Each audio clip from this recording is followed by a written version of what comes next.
Welcome back to DM-Nastics, the gym for dungeon masters to work out their minds. I'm one of your hosts, DM Neil, aka Jote Moniac. And it's me, your other host, DM Celeste, aka Sea Witch. Perfect. In hindsight, you've probably listened to 2 episodes of us coming back to the main feed, and I don't feel like we really talked about why we make this podcast.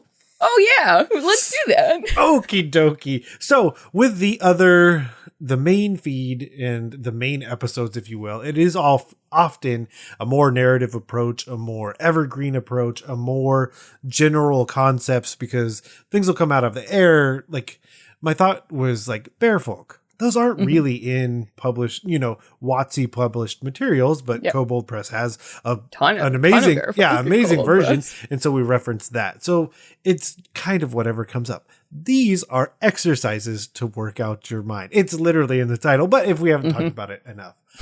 The other approach is looking at articles because they pop up in our feeds all the time, and taking as intellectual of an approach as we can, because oftentimes they're meant to clickbait you.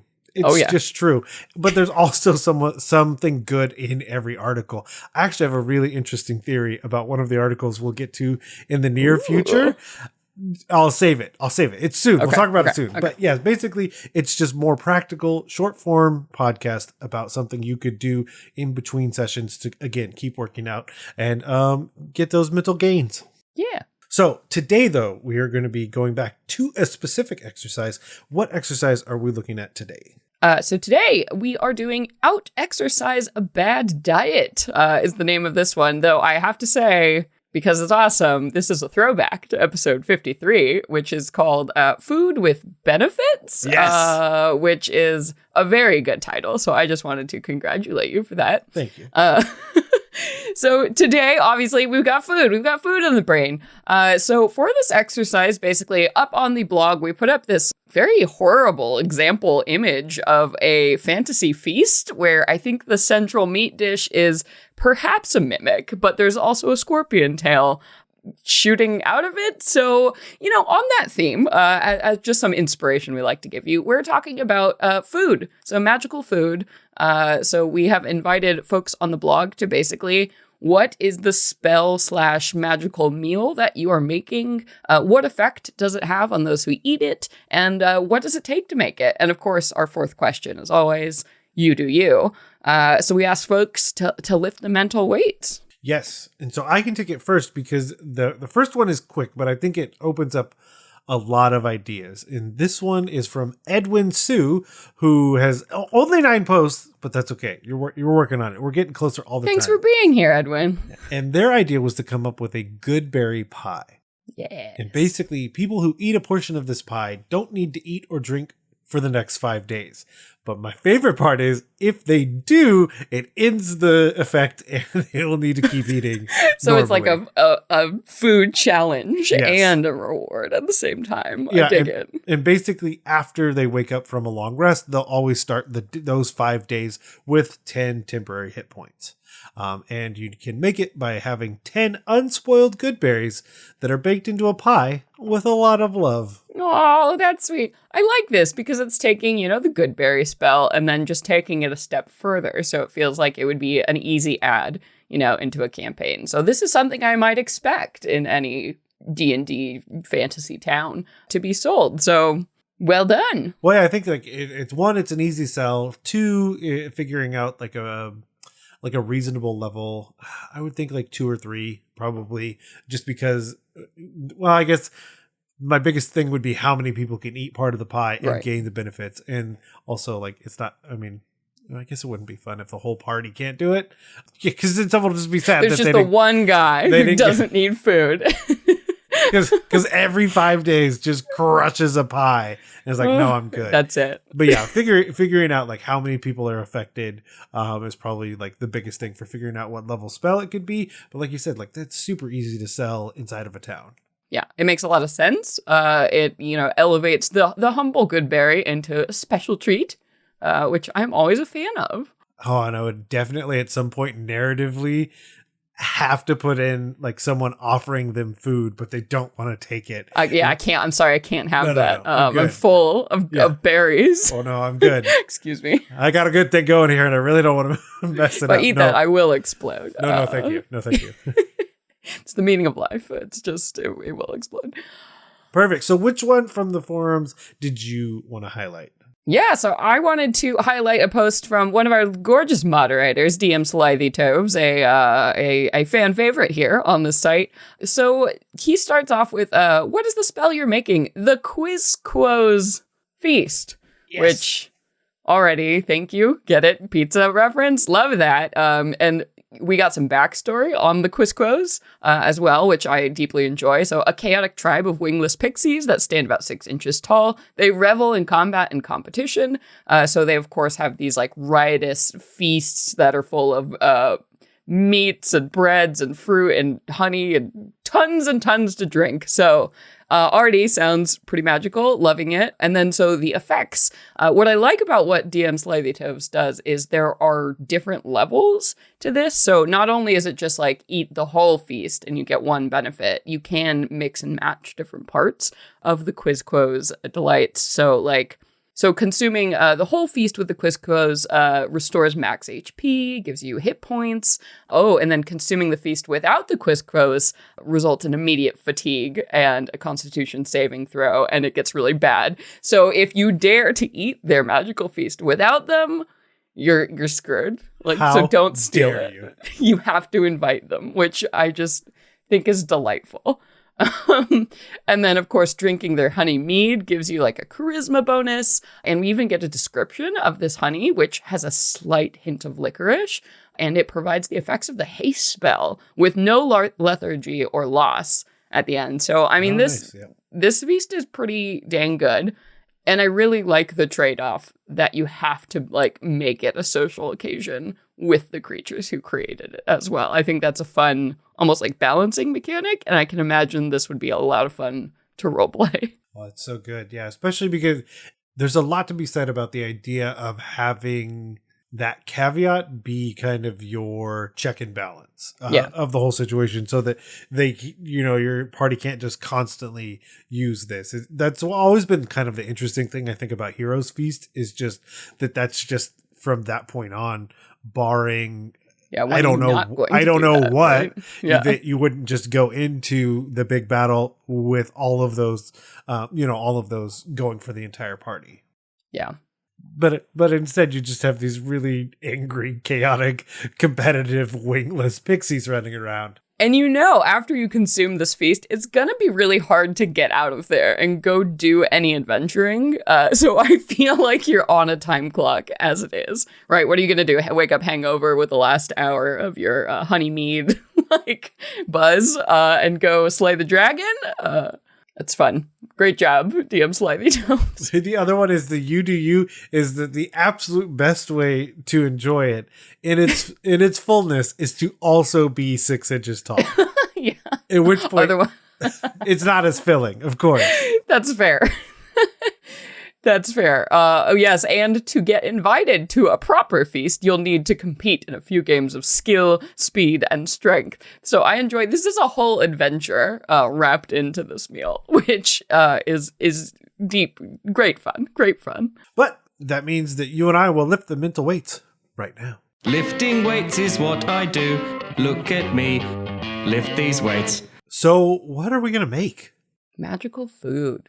I feel like there are so many creatures in the universe, in the multiverse, that perhaps we should make a food that, or feast that is non-traditional. So maybe that like humanoids wouldn't particularly or typically enjoy, but so maybe this is something like, I don't know, what do plant creatures eat? Or this could be, what do celestials eat? Like that kind of something weird. Yeah, so that is an interesting one, because that's a great secondary angle to look at it from. That, like, let's say they go to, a dragon. Let's say it's a good dragon, and they want this item, this certain thing, and you have to get that for them.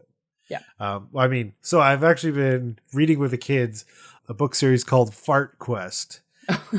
And, All right. and basically there's a beholder that is crewing a pirate ship, and they want this like super like the pinnacle of all flatbread. Okay. And basically they tried to get it from another pirate. And long This is story amazing. short, What like is as happening? the ship is going down, they like permanently sealed the flatbread inside of like basically hermetically sealed it forever.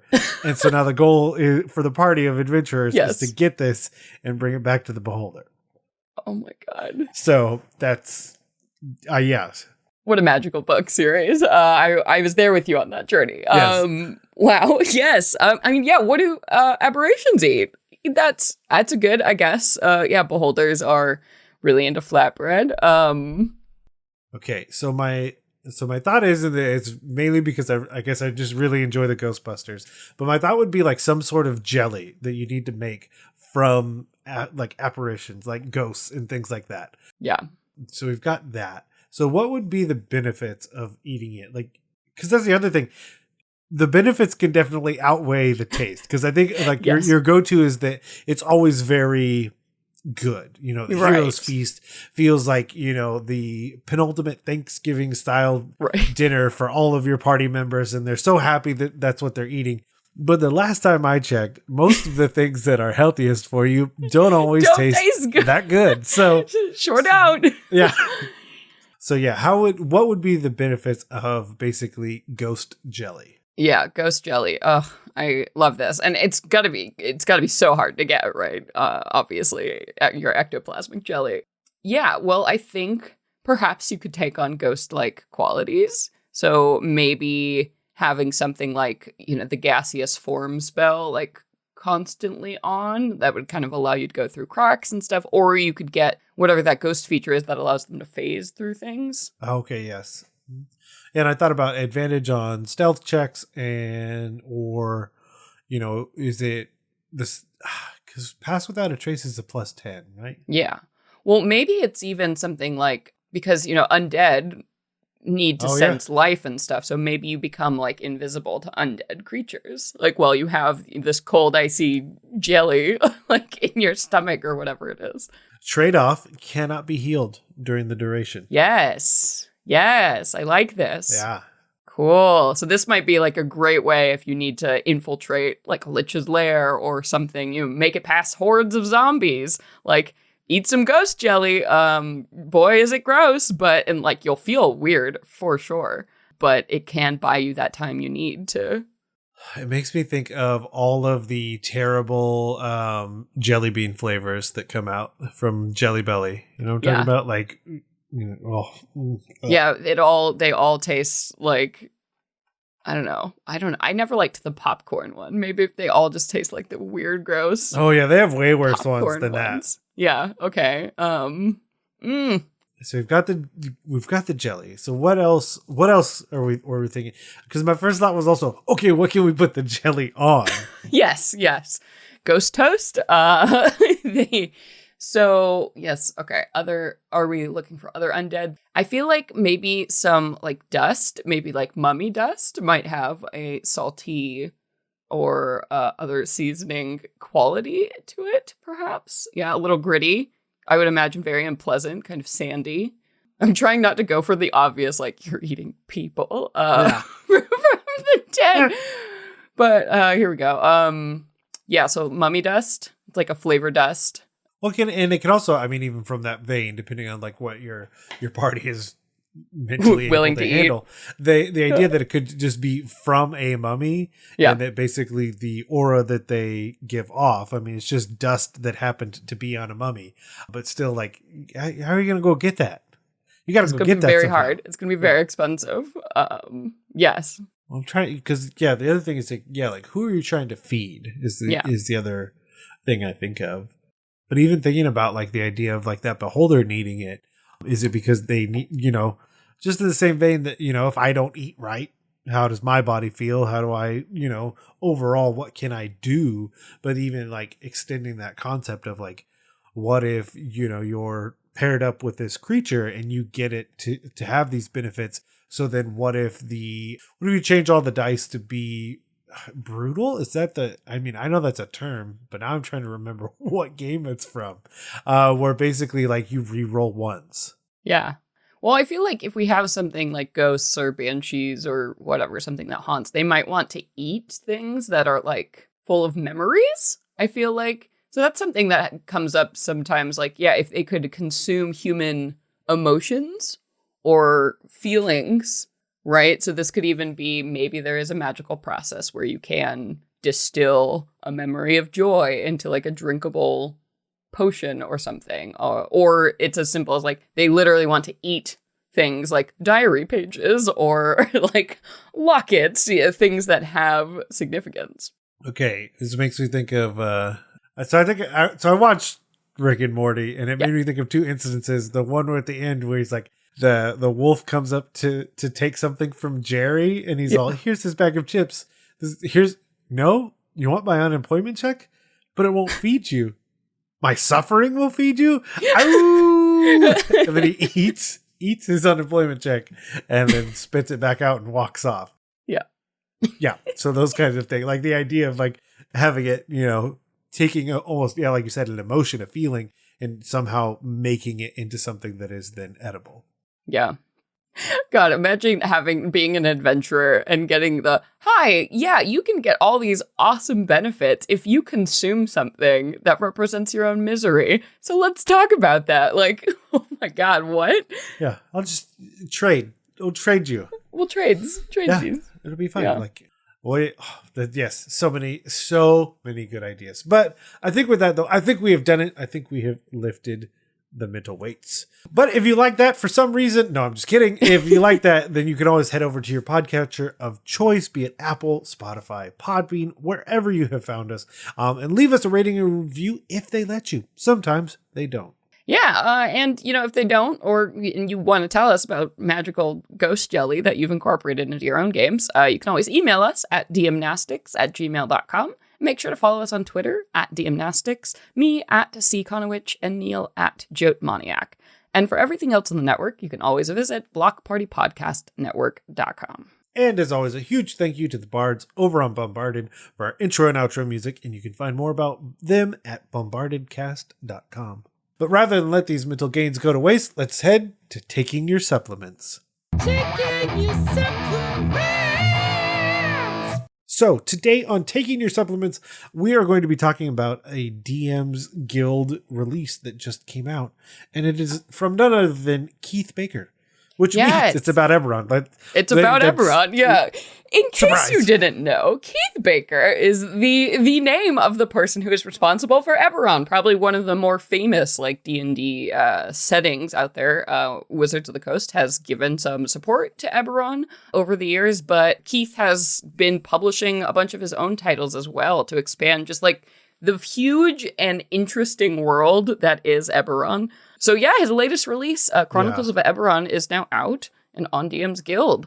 And it looks very cool and has a lot of great ratings, and I can't wait to open it up. But I always get so excited whenever anything comes out for Eberron. So I definitely wanted to highlight this one. Yeah, it's already a platinum bestseller. And one of the interesting things, and we're going to leave this philosophical question alone because we do not have the time or space to do it. But I don't think you could do Eberron again the way that Eberron was made, because in a lot of ways, basically, it was like a pitch contest for a setting, and Eberron won, and then Eberron keeps winning. Yeah. I just can't see that ever happening again the way it happened then. I just don't see it. There's something so magical about Eberron. So for those of you who haven't heard of it, I definitely recommend going to look it up. But it's a very cool world that feels very different than core settings like Faerun or anything else coming out from third-party publishers. It's got a very steampunk vibe to it, and the way the dragon houses work, which are these big family factions that are born with these cool powers, and the lore about the dragons that made the world and stuff. It's really jam-packed with interesting things. This is where Warforged come from. They come from Eberron. Just all kinds of cool stuff. So I'm excited, to see more of this book, because there's just so much more of the world that it's always great to, flip through these books and check it out. And what's cool is you can also buy it as a hardcover if you want on the DM's Guild. So it's yeah. Yeah, which is kind of rare for the DM's Guild anymore. It doesn't feel like all of them get print on demand copies, which is totally fine. I do understand that, but some warrant it, or some are just strong enough to say, no, that's going to happen. Because I have ordered them from there before, and I was going to ask if you had as well. Yeah, I've enjoyed my hardcover copies that I got. And I think now too, that's something like, even now that they're like gating who can like, do hardcovers or not, that means that the quality is increased even more because they are limiting their print runs and making sure that their print files are like going to be the ones that really shine when you do buy it. Yeah, and of course you can also pick it up as a PDF. I'm sure this book is giant. Yes, 207 pages up on the DM's Guild for $27. They've got a sweet bundle deal if you do want to buy that hardcover or buy it by itself. But yeah, so more Eberron. So definitely check it out. Definitely. And I have one as well. So I originally ordered the Mink and Booze Journal of Villainy, and it came in the hardcover premium color book. And I would say that it is every bit 80 to 90% the production quality of something you would get directly from WotC. Ooh, that said, I have pictures of it on I've the never page. I've never bought the standard version. I don't know what that means, and likely I'll never find out because I'm not you told me it's premium and I know what that looks like. I don't know that I would ever buy a standard, but that's something to keep in mind, that it's a $20 difference, and that may be represented by the product that you receive, because that's a substantial jump down. But that said, the hardcover premium versions, like I said, are every bit 80 to 90% the production quality of everything you see from WotC. Yes, good stuff. So check it out. Woo! And with that, we'll turn out the lights and head out of the gym. But before we go, I want to implore you, the listener, to join us on the forums, the Discord, Twitter, and literally who knows where else you may find us, and take part in these challenges, exercises, and other amazing conversations being had. To do that, head over to dungeonmasterblock.freeforums.net and try some DM-Nastics so your players don't ask, do you even lift?